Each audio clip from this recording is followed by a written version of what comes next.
music and dance, one gi theater and film to gi one gi fine art. Okay. Koro mano a number of learning areas. Koro ibiro yudo kamagi a senior school. Koro ibiro yudo kumade drama nitiere kirango combination ma wacho chaka ngamani interested later on odhi type a Google or type selection.go.ke dimi a Ministry of Education portal. Okay. To odhi interact ko yawo kar pathway to dimi like ibiro yudo ineno wan gi mathematics, mathematics, chemistry work. Yes. Koro ki click on view schools to can see kunde duto te ma offer in terms of mixed kind boys, yes, kind girls.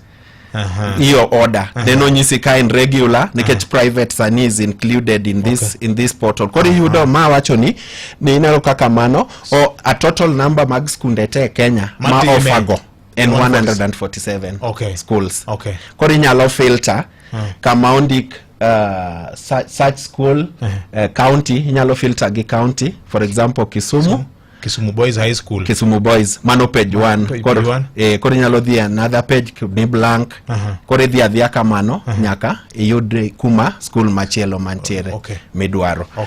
Koro mano nyalo konyo jonyuol at least ma nyithindgi sani nitiere kata grade 9 nikech ma grade 10 to nochako donjo nyoro, moko donjo kawuono, moko pod dhi donjo to kapo ni gin interested pod to explore more, pod ginyalo explore more based on that particular school mondo giyud kaka or advise nyithindgi. Then those electives gi combination no nitiere other learning areas magi dhi timo waluongo gi ni facilitative skills.